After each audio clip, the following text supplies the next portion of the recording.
नमस्कार, मी पंजाब डक राज्यातल्या शेतकऱ्यांना सांगू इच्छितो की तुम्ही काय करा, आज 31 मे पासून 6 जून पर्यंत तुम्ही शेताचे कामे करून घ्या, कारण की आता 2 दिवसात वापसा होणार आहे।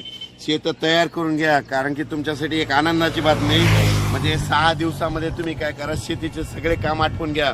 7 जून नंतर आपल्या महाराष्ट्रामध्ये परत पावसाला सुरुवात होणार आहे, म्हणून हा अंदाज लक्षात घ्यायचा। 7, 8, 9, 10 ला असं दररोज वेगवेगळ्या भागात पाऊस पडणार आहे, म्हणून हा अंदाज लक्षात घ्यायचा।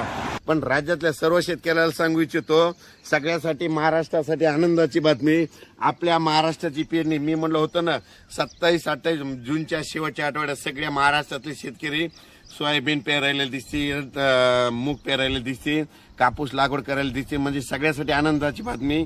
जून अखेर सगळ्या महाराष्ट्राची पेरणी होऊन जाणार आहे, म्हणून खास करून सगळ्यासाठी आनंदाची बातमी। आणि त्याच्यानंतर आता 31 मे पासून तर 6 जून पर्यंत कोरडं हवामान आहे। तितक्यात तुम्ही काय करा, तुम्ही शेत दुरुस्त करून घ्या। 7-8 जून नंतर परत राज्यात पाऊस सुरू होणार आहे। त्याच्यानंतर आणखीन परत सांगतो, जर तुम्ही 6 तारखेपर्यंत शेत दुरुस्त नाही केले तर 7 तारखेला पाऊस सुरू होईल, 7 ते 10 हे चालणार आहे। आणि त्याच्यानंतर पुन्हा काय होणार आहे, 13 जूनच्या नंतर राज्यात पुन्हा मुसळधार पाऊस येणार आहे। 13 ते 17 पर्यंत राज्यात जोरदार पाऊस पडणार आहे। आता जसा पडला तसं वडे नाले वाहणारा पाऊस पडणार आहे, म्हणून हा अंदाज लक्षात। माझी सर्व शेतकऱ्याला विनंती, यंदा जूनच्या शेवटपर्यंत सगळ्या महाराष्ट्राची पेरणी होणार आहे।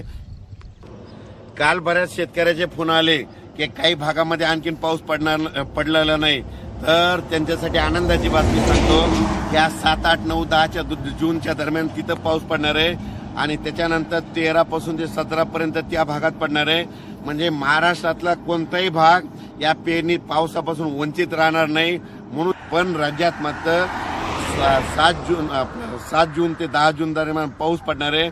त्याच्यानंतर 13 ते 17 मागे जसा पाऊस पडला 13 जून ते 17 जून, म्हणजे आता मे महिन्यामध्ये शेवटच्या आठवड्यात जसा पाऊस पडला तसा 13 ते 17 मध्ये खूप पाऊस पडणार आहे, वडे नाले वाहणारा पडणार आहे, म्हणून हा अंदाज लक्षात घ्यायचा।